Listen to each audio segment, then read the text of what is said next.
Welcome to Be Well, Equestrian, where we explore how wellness and community affect life as a horse person. I'm Rachel Windsor, and I'm here with Dr. Sarah Young, and we explore all sorts of things horse-related and community-related and wellness-related and how they all tie in together. And hopefully this introduction episode will give you a better idea of exactly what all of that means. So, Dr. Sarah, welcome to my house. Thanks. Thank you for braving the tundra that it is outside to get here. I'm not wild about it. No, I'm not built for the cold. me neither. We are both lizards, essentially. We need the sun. Do you have any good tips for how to survive the cold? So growing up in South Carolina, you don't get cold like this. So it took me a really long time to figure out exactly how to dress in the cold. And I think that I figured it out. So the important part is it's layers, right? So you have to layer. The bottom layer should be something that is wicking, is going to keep moisture away from you. Because like if you're like me, you're out and you're bundled up because it's cold, and then you start moving and you start sweating. So are we thinking like long underwear does that? I really like wool base layers. So I have like wool base layer shirts, and then I wear just whatever leggings I have on the bottom. And then your next layer out should be something that's going to kind of trap air against you. So it's kind of like a horse's coat, right? So the bottom layer is going to puff up and it traps body heat and air that's in between. So it's the same idea with what you're wearing. So anything that says like sleek or slim is probably not going to keep you super warm. Because we need the gap. Exactly. Okay. The gap. So that the gap is going to heat up with your body heat and then hold it against your body. So you've got like an insulating layer. So I do like my wool base layer, and then I do some kind of sweatshirt, sweater, puffy vest, something, so it'll keep my torso warm. And then I have the best cold weather sweater ever on the face of the planet. Okay. So, all right. So it is an LL Bean waterfowl sweater. Okay. And they make it in men's and women's, but of course the women's doesn't come lined. So it's a wool sweater. It's merino wool. It's really awesome and really like it's cut really nicely. But are women just naturally warmer? Right. Yeah. We're incubators. Yeah. So we don't get cold. Also, I missed that we work one. indoors. Okay. Right. So the women's is really nice, but it's not great for like these bitter cold days. I mean, the last 2 days at my farm, like we live kind of up on a hill. 2 days ago, we had a wind chill of -17. Like something that's not lined is not going to cut it for that. So I bought a small in the men's version, which has like a wind stopper Gore-Tex lining. So it's the merino wool on the outside and then this lining that literally does stop the wind. I mean, it's awesome. So We should have talked about this so much sooner. I should share it everywhere. So it's LL Bean. It's their waterfowl sweater. Okay. I want the men's version in the lined. It's not cheap, but it is 100% worth it. So like my husband works outside. The guy who works for us, we bought him one for Christmas this year. Our friends down in Kentucky have them. Like everyone that I know that works outside, I'm like, you need one of these sweaters because it will keep you warm. And then on the bottom, I'm usually in the coveralls. So What are the coveralls? these are Bern, Verne, but I also had the rich. You just had a pocket knife drop out and then open. Sorry, this is a cheap one and it doesn't have a lock on it. It's super unsafe. Horse girl stuff. So you can wear Carhartt ones. Dickies makes them, Bern makes them, Ridge Cut or Ridge Wear. You can get them basically anywhere. But I like them a lot because I just wear leggings underneath them. So it doesn't really matter what I have on the bottom. It's super snuggly and they're really comfortable. Yeah. And then just all you have to do is layer the top and it's nice. Do you do another coat on top, or does that other sweater? This sweater will keep you warm. Okay. So then you have to worry about like making sure you seal all of the cracks. So like I will seal in layers. So like I put my leggings on and then I tuck my wool base layer, like my shirt, into my leggings. And then I put my middle layer on and I put it over my leggings. And then the middle layer was just the sweater. The middle layer is just like a sweatshirt or whatever. And then the big kind of weather stopping sweater on the outside. Okay. And then socks are important. You want socks that are of some kind of natural fiber. So that's what I'm missing out on, I think. Okay, but really wool or alpaca is better. I really like Pacas alpaca socks. They're my favorite. I have recently replaced all of my socks, my winter socks, with alpacas. Really? They're super soft and snuggly, but they also are super warm. Is Pacas a really nice, like brand, or are you just... No, Pacas, Pacas. Pacas is a brand. I didn't know if that was just your cutesy little like. You don't want to say all of alpaca. No, Pacas is a brand, but really I think any brand is probably fine. But that alpaca wool is super lightweight and it's really cushy and soft, and it's really great for keeping you warm. And the most important thing for keeping your feet warm is to make sure that they're dry. So I have little sweaty feet, so I carry fresh socks with me. If I get dressed and am working in the barn in the morning and then I get in my car to drive from home to do appointments in Jersey, I drive with my shoes off and I let my feet dry. And then by the time I get to Jersey, it's an hour, so they're dry and I can kind of start over. My feet are always the coldest. It's because probably they get wet and then you don't have Mine don't sweat. But it's the socks. It's not to brag. So you need some either wool. So Darn Tough makes really good wool blend socks.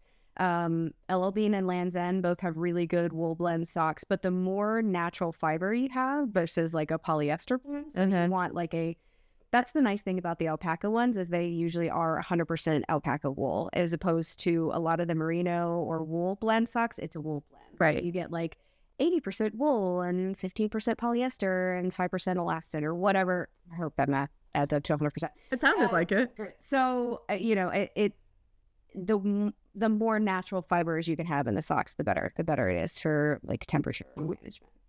That's good to know because I am very cold, and I did the thing recently where I did latex gloves under my like lined gloves. It was super helpful, right? It was helpful, but it was still so cold. My fingers specifically get so cold. Yeah. I spend a lot of time with my hands like yeah, I was with the horses and I was sticking my hands under their blankets. I'm like, I'm so cold. And George was like, oh, it's cold. Okay, I think we've talked enough about the cold. Yeah, no, we're good. So today we are introducing ourselves, how we met, and sort of what Be Well Equestrian is going to be, what Well Equestrians is, what your brand is, and how it all came together. So I'm going to start because I feel like how we met had to do with that. So going way back, I was a child. I was born. I was raised by a mom who was a horse trainer, and I was kind of a late bloomer into my horse world as far as horse girls go. I was 10 when I decided. I know. I was sitting in a math class and I was like, oh my God, I think I love horses. My mom is going to lose her mind. And she did. And so I started doing horse stuff as a teenager, stopped around 16 when I found cars and boys and theater, and I didn't have time, and I wanted to use that money and time to get a car. And then life snowballed and happened, and it wasn't until I was 30 years old, had just had my son, my first child, and had no sense of identity or who I was anymore. I feel like I'd lost my body, like ownership of my own body, control of my body. I didn't look the way I remembered looking. I didn't feel the way I remembered feeling. And I was touched out and frustrated and mad. And this was after, a little over a year postpartum. And then we had a family horse who was in Texas, and my parents had sold everything they owned and moved to Costa Rica, including the horse. They hadn't sold him, but he was living with a family friend. And I was like, if he ever needs somewhere to go, I want him. I want to bring him up to the Northeast with me. And not a week later, I got a call. Cowboy needs somewhere to go. Do you still want to ship him up? I know. And I was like, heck yeah. So I had to call all sorts of shippers, and poor boy, I sent you the picture. He looked like he'd driven his own self up from Texas. He was so worn out. Nose down. I know. It's just his face was, it was in summer. So it was hot. But he's like the happiest he's ever been now. But this was like a 15-year gap in horse stuff for me. And I had a lot of fear when I was 13. I had my first, or 12, I had my first like big fall off an ex-racehorse. And that to me was kind of the trigger of, I'm not in control of this. I can't control this horse. I can't control what happens. Scary, yeah. Right. And when I got Cowboy up, I realized that my fear wasn't even falling or a horse running off like that horse had done. It was not being in control. And so Cowboy's big thing, he's a 20-year-old quarter horse. And his thing is just, I'm not going to do that. And he'll just stand. He'll go full statue mode. It was like the worst time was I was trying to take him back to his field and it was 100 degrees out. We're in the sun. There's no shade. And he's just like, no, I'm not going to move. I'm just going to stand here. And we were out there for over an hour trying to get him to the field. And I was like, what it was him recognizing that I had no seriousness in me and no confidence. And he was like, I'm just not going to do it. If you don't care that much about it, me neither. Why would I care? I'm just going to stand here. And that scared me. It made me so scared. Like my heart rate was elevated. I'm like, this horse could kill me any minute. He's not going to. He's just standing. But my brain goes, if you can't make him move, you can't make him do anything, which is true. And so I learned I can't make him do anything. I have to try and learn to speak his language, figure out what he's trying to communicate, and then find the best way to communicate that back to him. And that was like a year of working together and figuring each other out. And then we had gotten to the point where we were riding together. So he does the same thing under saddle to keep it fun. And we had gotten to the point where we were walk, trot, cantering under saddle. Like we were solid in the ring. And we were starting to go out on trails with friends and it was very fun. And then he got pneumonia from choke and he almost died. And I woke up in the middle of the night to my mom in my bedroom, which is not something you want as an adult. And she's like, Christina, the barn manager's been trying to call you and you're not answering your phone. And it was midnight. And so I called the barn manager and she's like, hey, we got to get him to Mid-Atlantic, which is the big hospital. He's barely breathing. His lips are blue. And so we got him there, and it was really interesting because it was one of those things where, so he had the pneumonia and they were treating him, but he's 20 years old and it was pretty bad. And they were like, we don't know how this is going to turn out. So that was a Friday night. Sunday morning, they call me and they're like, we don't know how, but he's fine. Like he's ready to come home tomorrow. You can pick him up. I know. And they were like, well, he literally had no reason to recover the way that he did, but he's good. And I'm like, okay, cool. But that was like really bonding. So like to bring him back and be like, okay, well, we can't work. Like we just have to spend some time together. We just have to heal together. And so we really developed our relationship, worked more on the ground. And then by the time he was better, sort of the end of summer, we were walk, trot, canter out on trail, going over little jumps, having a blast. And all of that together kind of, I just realized one day I wasn't afraid anymore. I didn't even know the exact day. I didn't know the exact thing. I was just like, it just happened. I'm just not afraid anymore. I'm not. And it used to be that pit in my stomach, like, oh, I'm going to throw up. I'm so nervous. And it just, I was like, I'm going. And every time something would happen and all of a sudden I would say, that used to scare me. That didn't scare me. It's so empowering. It was awesome. And then I met a gal who was riding another horse at the barn and she fell off. And she was a little nervous about that. And she's like, I don't know if I'm going to keep riding or not. And I was like, just wait, I have the perfect horse. And I had found myself all the time being like, I need to introduce people to Cowboy. You got to come meet Cowboy. You got to come riding. You're nervous? Ride Cowboy. Because he had completely changed my life by just that, I'm not going to move until you figure it out. Yeah. So I was forced to figure it out, but in a way where I was never in danger. Safe the whole time. Right. And so I'm like, I need to share this with people. So I started giving her lessons on him. And it was the same thing, but because I knew what to look for and I could communicate that to her, they had a much more rapid development. So it was like a month and a half for 2 months. And then she was riding him on her own. And now she's leasing him and they're walk, trot, canter out on trail and they're best friends. And I loved that whole experience. And so then my mom came up and moved in.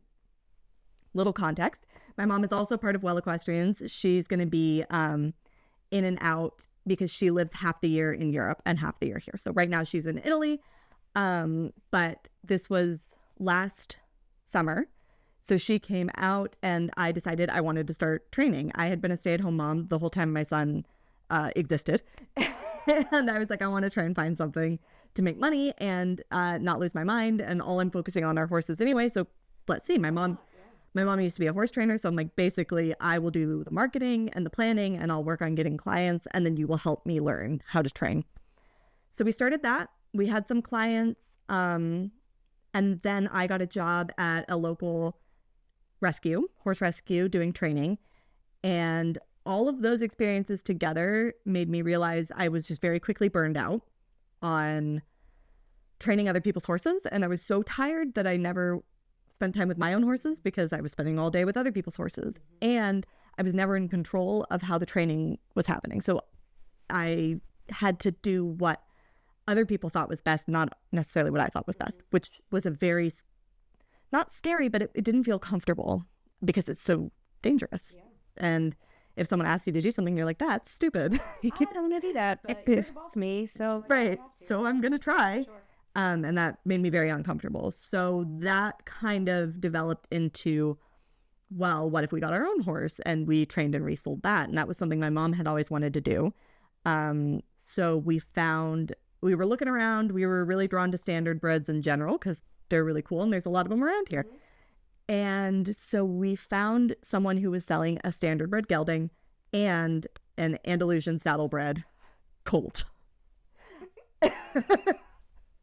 And my mom looked at the colt and she was like, we have to go immediately. And so we went the next morning, met both horses, and we're like, love them both. Both are perfect.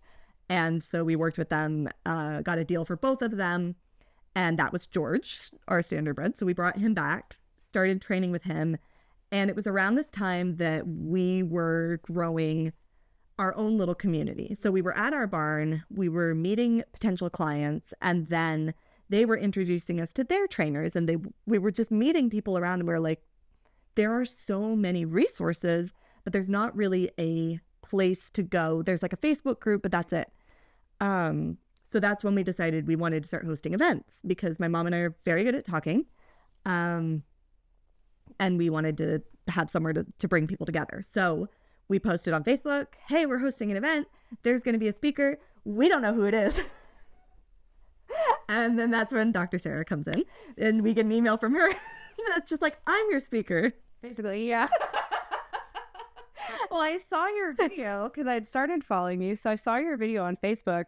You know, we're going to have a guest speaker. We don't know who it is yet, but it's going to be great. And I thought, well, I could be a guest speaker, you know, because I taught for so long. And so I actually texted Lisa Luongo, our very good friend, who we hope will be on the podcast later.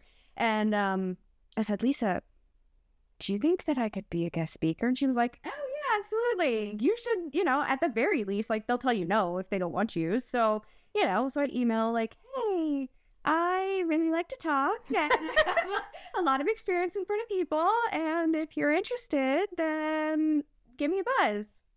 Yeah. And we went out to lunch and we talked for like 2.5 hours. Yes. Yep. And then we were like, okay, we're obsessed with her. Obviously she's going to talk. So we had our first event. That was like 30 people. And so we started, well, Equestrians kind of turned from where it had started as a training, had moved into a community thing and an event thing. And that's kind of where we are now. So we still have George. And this is going to be part of the story that we tell in the next episode about EPM. But George ended up being diagnosed with EPM about 2 months into our training plan. And that training plan was 3 months long. And anything beyond 3 months, we weren't going to make any money and it wasn't going to be a good business decision anymore. And so then we had to say, okay, well, we can either cut our losses and sell him without knowing that we can give him the life that we promised him, or we can just cool it and give him the chance to recover and then pick up his training when he feels better. So that was what we chose to do. We also decided we're never buying a horse for resale again. It is not where our hearts lie. We cannot make those decisions in a way that is financially driven. It is. And so we still have George. He's still in training when there's not snow all over the ground. I can't do anything right now. No, it's miserable. But yeah, so we grew this community. We had Lisa Luongo and Sarah, and the short version is while training George under saddle, I had another trainer come out and ride him, and I was just so excited. I thought he looked so good. I sent video to Sarah and Lisa, and they both said, "Ooh, we need to do a neuro exam." And I was like, "What?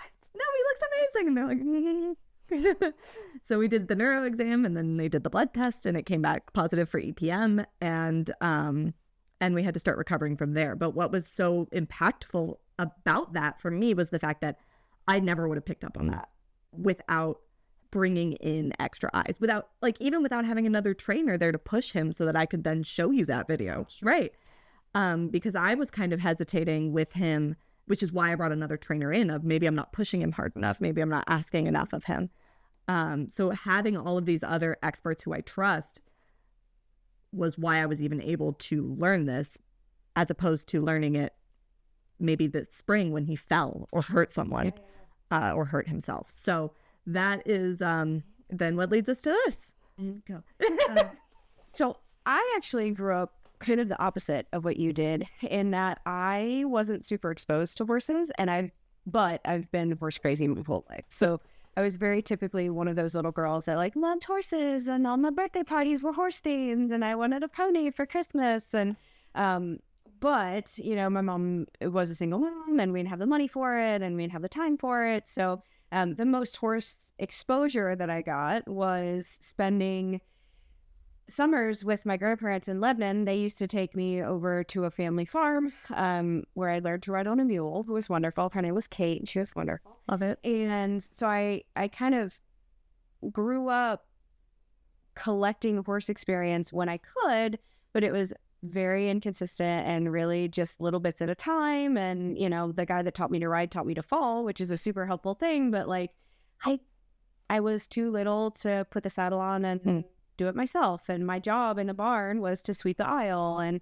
he would like make up the can of grain, I would run it over to the stall and dump it in. You know, I was too young to really get maybe a whole lot out of it in terms of horse skills. But I did, you know, I was raised in horses by a guy that said, you don't get to just ride, you have to work before you can ride. You know, the horses have to be clean, and the horses have to be fed, and you have to clean up after them, and you have to put your stuff away. So I'm really grateful for that.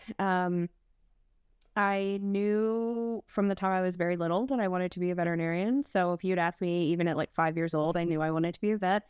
I'm really lucky. It's the only thing that I've ever wanted to be, which is pretty cool. Yeah. Most people don't have that very linear trajectory to their life and their career. So I'm really lucky for that. There was never any question about what do I want to do with my life. There never has been that.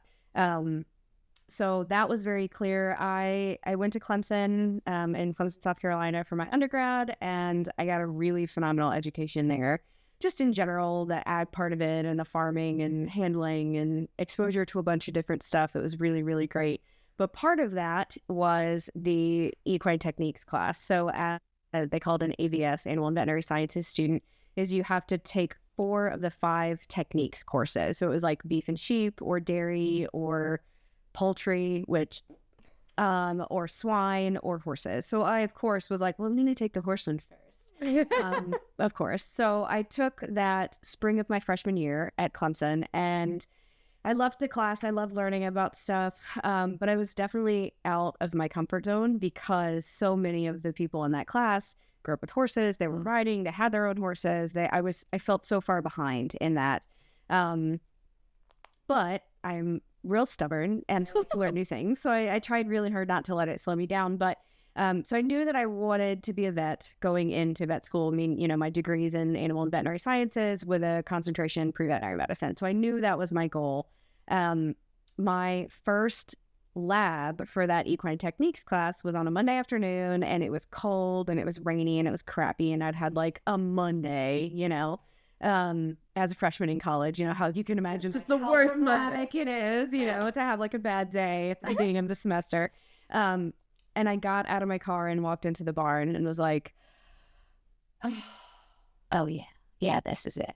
Like, I want to be a horse vet. So, I mean, that again was just a kind of another jump on a very linear trajectory for my career, which is really cool. And then through that class, we were assigned to a pregnant mare, and part of the project was to take care of her and to be there when she foaled. And my mare's name was Mildred Bow Lady. She was I know, is that not the cutest name ever?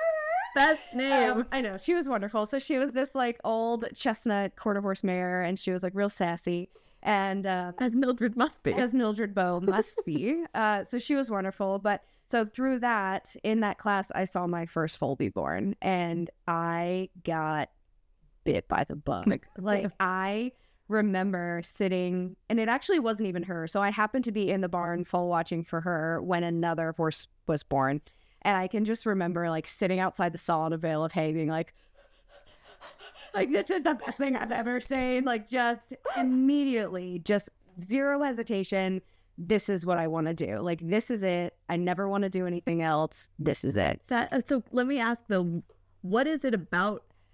Because for me, that I would be so anxious. Right. So, I mean, there definitely is a component of anxiety because, especially now, I figured out the other day, this is my 20th foaling season. Wow. So, especially now, knowing what I know about foaling and that kind of whole labor and delivery process, it goes sideways really quickly. And it is one of the very few things that are an actual time-based emergency in equine medicine. So, now it can be very anxiety inducing because I know more, right? But back then it was, and still it's so magical.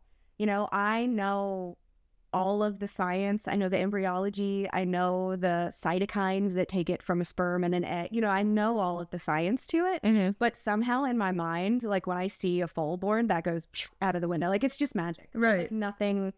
There's no other way to describe it. It's just magic.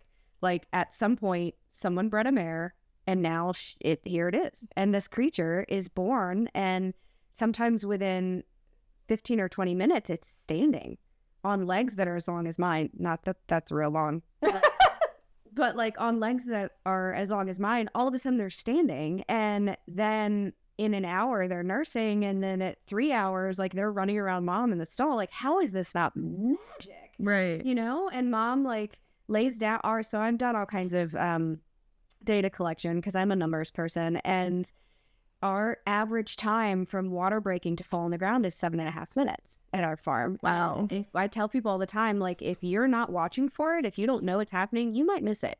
It's quiet, it's peaceful. It almost always happens between like midnight and 5 a.m. So it's dark, it's quiet in the barn.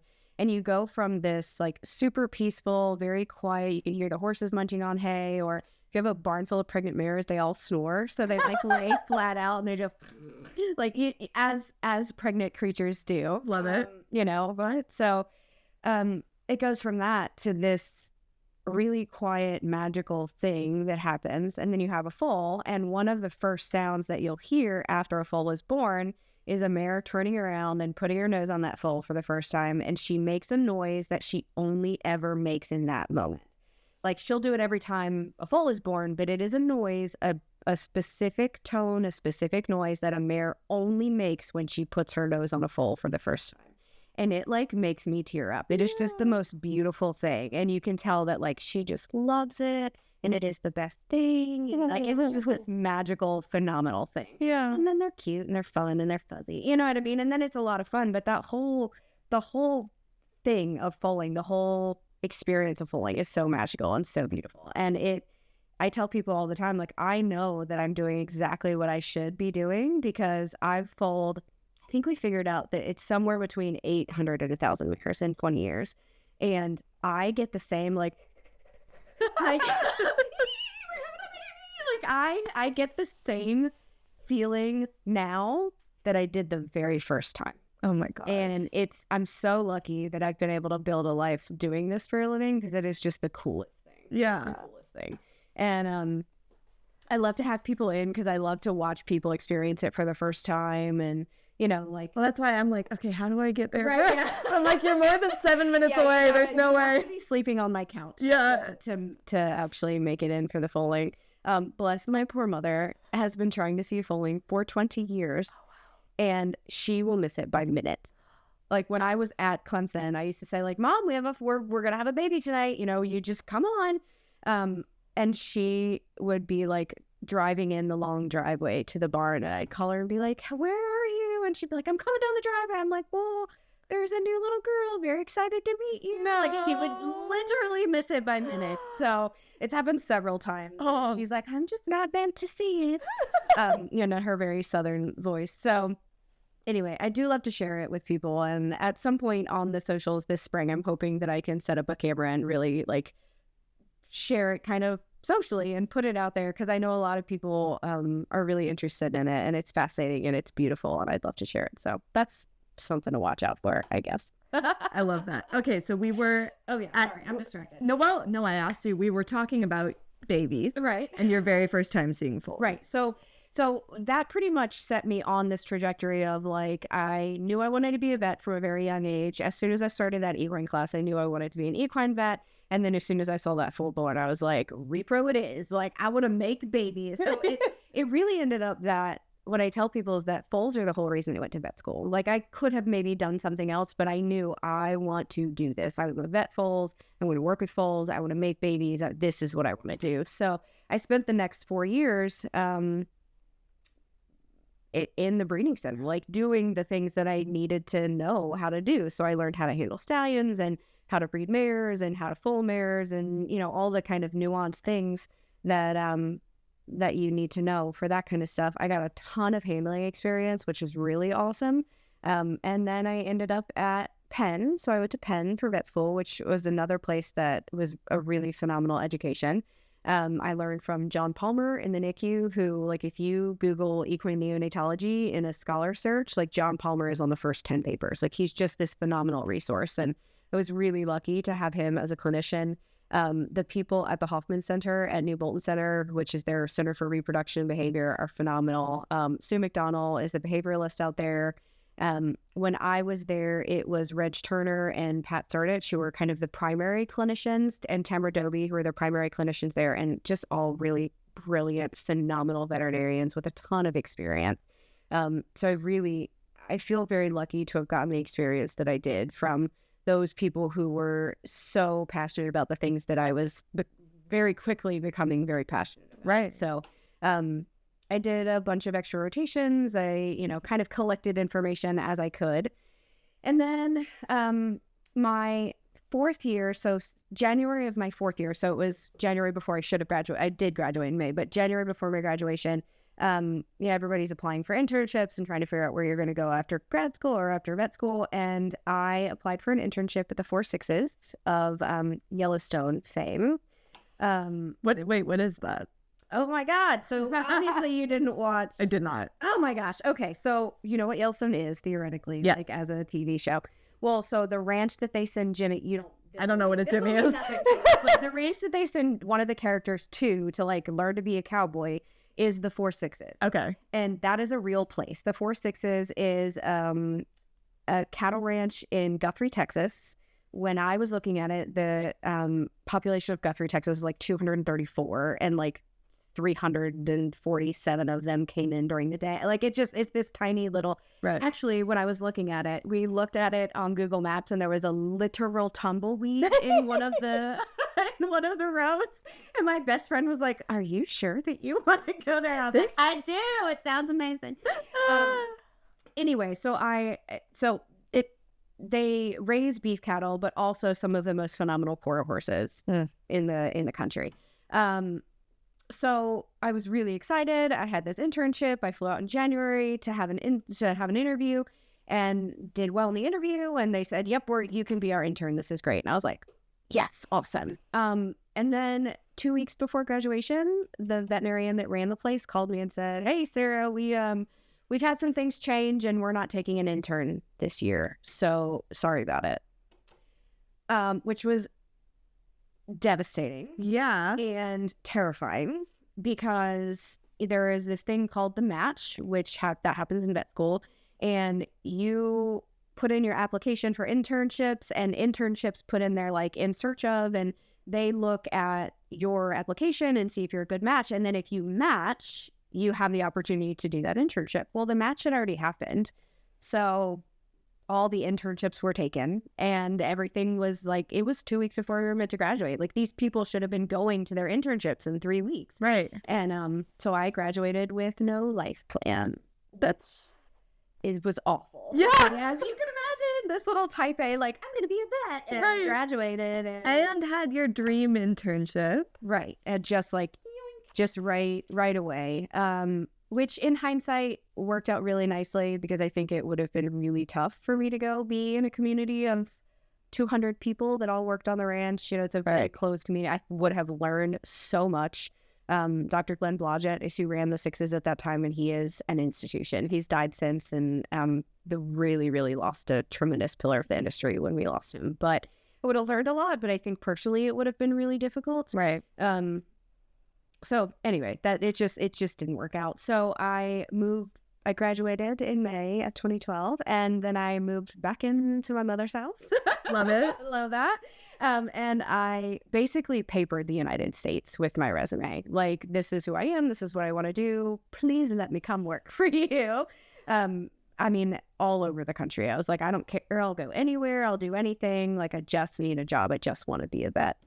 But that was during a time where the economy was really struggling and had not really recovered from like a pretty large recession, and people were euthanizing more colics than they were actually taking to surgery. And I mean, you could not give a horse away because you couldn't pay to feed it. Wow. So it was a really rough time for equine med anyway. And I was regularly over that summer second in line behind like a board certified internist for a job that didn't have a clinic, like an ambulatory position. So it was not a good time to be looking for like a student with no internship, no extra experience, no anything, for just a fresh out of school vet student to be looking for a job. It was really was not good. So, No.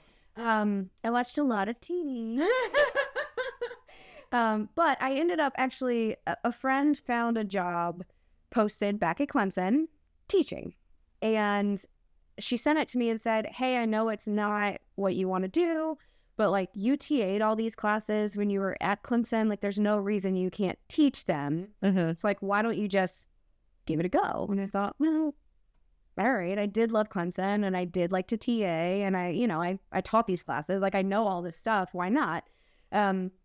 But of course, I wasn't prepared to apply for a teaching position. I was prepared to apply for a veterinary position. So I had to rewrite my resume. I had to design a whole new everything. My whole application had to change. I didn't have a statement of teaching philosophy. I didn't know. No, right. Right? Like, why would I have that? So by the time I got all my information together, they had filled the position. I know, it was awful. So I was like, great, now I'm back to the drawing board in two industries where, now I've been kind of screwed. But then she sent me a posting that was similar at Del Val. So Delaware Valley, now university, it was college then, but Delaware Valley College in Doylestown, Pennsylvania. And it was kind of the same thing. They were looking for a lecturer position in these classes, all equine classes that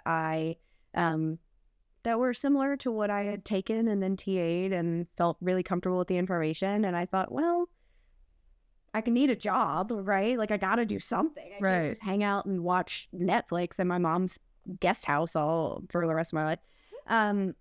So I applied for it and I got it. And it was just a lecture. What was the gap then? Like, what was your time gap? Just the summer. Okay, I managed. Yeah, it was super manageable. It feels I'm stressed out.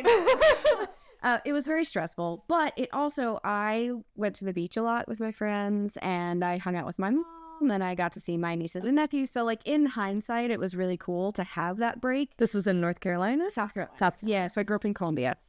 So it was really cool in hindsight to have that little bit of a break to read a little and not have to go right from graduation to packing to move to an internship and start that high pressure position too. So hindsight's always 2020. You can find the good in it. It did not feel good in the moment, but it worked out really nicely. So it was just the summer. I graduated in May, and then I started the fall semester teaching as a lecturer in animal science at Delaware Valley College. Now it's a university, but and my plan was, well, I'll just take this job as a lecturer and I'll keep looking for a veterinary job, and I'll just do it for a year until I find a real job. And then 6 years later, I was the chair of animal science, and I had built a really thriving client services program through the breeding center, and I had put over $100,000 in the standard development fund, and I had kind of done all of these things that I was really, really proud of, and rewritten curricula and designed courses, and had gotten really involved in the community of it. And I loved teaching. I found about myself that I loved teaching. I'm passionate about it. Like now, now I know that now. Right. But I mean, if you'd have told me in vet school, like, oh, you'll be teaching undergrads, I'd have laughed at you. Like, no, that's stupid. I would never do that. But I really, really love to teach. And I think if you would ask me, like, what are your passions? I would say horses, behavior, education, like it definitely makes my top 5 now. So again, a really phenomenal experience there. I worked with some really great people and I learned a lot. I decided to leave in May of 2018. So I left Del Val and started working for a guy who actually I'd met while I was working at Del Val. We had some of his horses on contract for like foal sharing. We stood one of his stallions, that sort of thing. And when I told him like, hey, I put in my notice, I just want you to know, I'll make sure that your horses are all taken care of. I kind of started to explain, like, I'll make sure all of this stuff is taken care of, you don't have to worry. And he said, no, I would like for you to continue to manage my horses. He said, I'll just buy a place and you can set it up. And I was like, sure you will. Right, okay, right. Yeah, that sounds great. And then a couple months later, he sent me a property and he said, hey, I bought this. Go ahead and get it set up. Me. So again, right, like into a new experience that I'd never had before, being a GC and setting up this whole property. So he bought 60 acres in Bucks County in Pipersville, and there was nothing on it. There was like an old farmhouse and an old bank barn, and he was like, turn this into a breeding facility. So I did. It took about a year. We put a barn in, a 10-stall barn. We put run-in sheds and automatic waters. I wish you'd had your social media then. I know. I want to watch this. It was a learning experience. Because I didn't know anything. So I was looking up the rules online and then trying to follow the rules. But if you've ever done anything like that, you know that you don't really follow the rules. You do like the unspoken things that nobody puts online. Uh-huh. So, for example, the inspector in the township at that time was very mean and had a bit of a reputation for being a butthole. And I went in to the township building with a list of questions. Like, I've never done this before. Please help me make sure that I'm doing this the right way. And he was so rude to me. He wouldn't even answer my questions. Cool. Thank you. Thanks.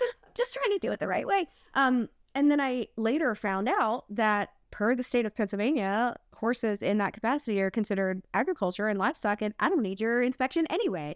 Right. So like it was a learning experience. It was really cool to be able to set up from zero to a facility that I wanted to work in and I designed it myself. We designed the barn. We put all the fencing in. I mean, there was nothing. The fields were all in mulch hay. So it was really cool to be able to do that from the ground up and have that experience of learning and doing it and making those mistakes on somebody else's bill. Right. So it was, again, another learning experience I'm really grateful for. So I worked for him. We had 15 broodmares, standard breds. So we bred standard breds, 15 broodmares. So somewhere between that 15 and probably 42 to 45 horses at any given time. Because you have, yearlings plus this year's foals plus the broodmares plus some random horses, because you always have random horses. So it was a lot to do, and I did everything. I did the finances, I did the paperwork, I did the barn work, I was the vet, I did the breeding, I did all the registration, I did everything. Yeah, because that's who I am as a person, is I really like to do things, so I end up just doing them all. And then in November of 2022, I was in the hospital with my best friend who had just had an emergency C-section. And I got an email from our boss that said, hey, we're not making the money that I really want to make with this, and I'm going to sell all the horses. And at that point, my husband and I we lived on the farm, and both of our jobs were that farm. So it was terrifying. This happens to me a lot. Yeah. I have a life plan and then it just kind of falls apart. But it was a terrible, terrible holiday season because it was November 16th. So directly before all of the holidays, I got an email that said, sorry about it. When you sell all the horses, you're out of a job.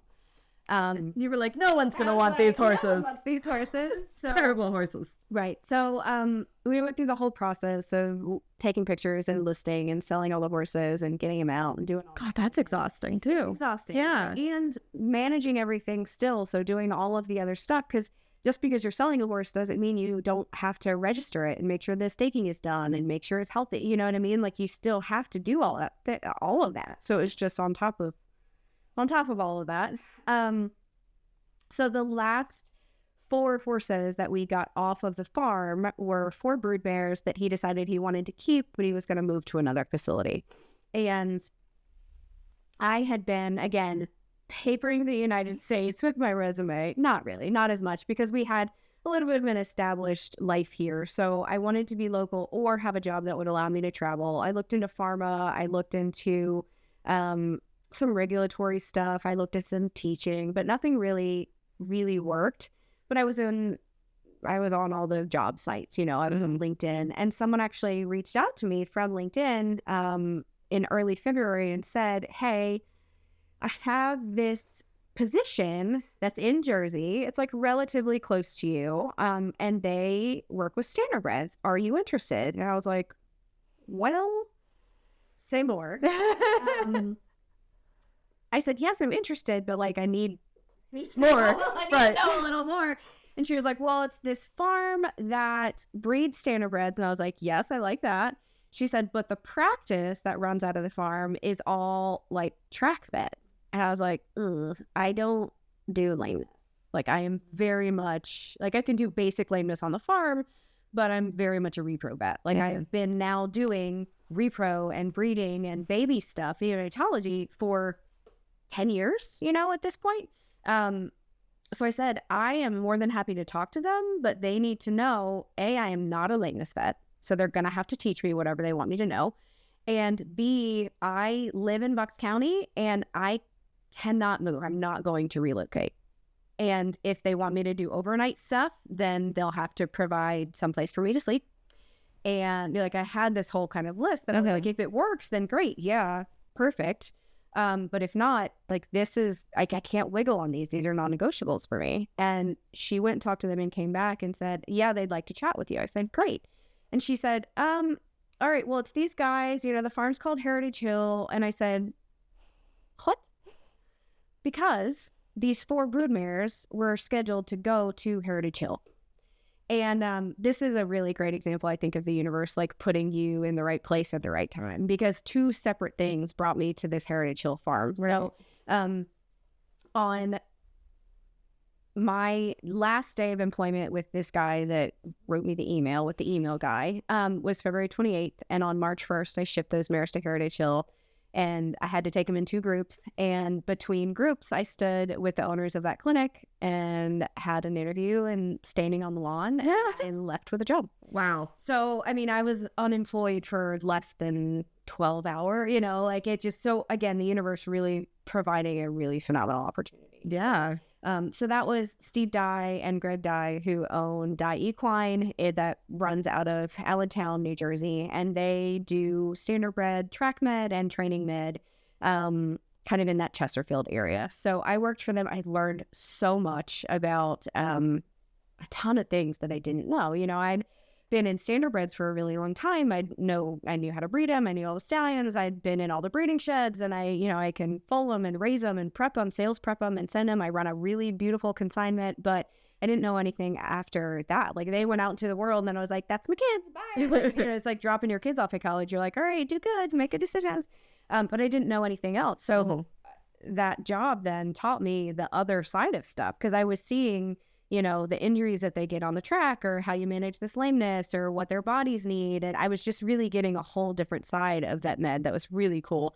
And I was learning from 2 vets who learned from their father, who started the practice and was a veterinarian until the day that he died. He foaled a mare, went out to the truck to do something, and had a heart attack. Oh my God. Like until the day that he died, he was a standardbred vet. Wow. And they learned from him, and they're both brilliant guys who have forgotten more than I will ever know in my life, and I'm really lucky to have learned from them. We need to do an episode on standardbreds too. Oh, they're Yeah. the best horse. I'm such a sucker. So my husband, between the two of us, own 8 horses, and the majority of them are standardbreds, and they're just wonderful. They're forgiving and they're brilliant and they're easygoing, and I cannot say enough good things. We're gonna have to talk. We'll have a whole one just about that. Okay, I love that. Anyway, so but then this past May, Steve basically said to me like, "Hey, we love having you here, and I've tried to work it out, but we don't have enough business to pay your salary." And I said, "Okay." Which is super reasonable. It works. Sometimes you just don't have the business to support the salary. And they were paying me really well. I had really great benefits. They'd been really, really great to me. So, but he said, I just can't make it work. I said, that's okay.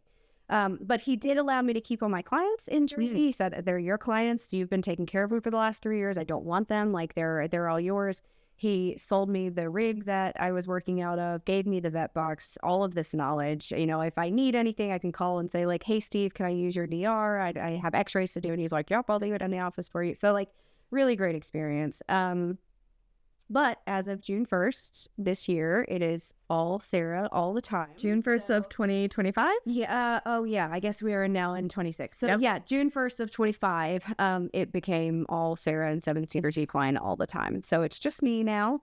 So we run at home. We do run breeding and foaling services out of our home barn. We have like a dozen mares coming into foal so far this year. We usually end up doing somewhere between 15 and 20. Just they kind of trickle in through the year. We'll breed about that same number. So between ambulatory stuff and having them actually ship into the barn, we do lots of breeding and foaling. I also have an ambulatory practice in Bucks County. So just your typical primary care, your shots and colics and that kind of stuff that I offer in the local area.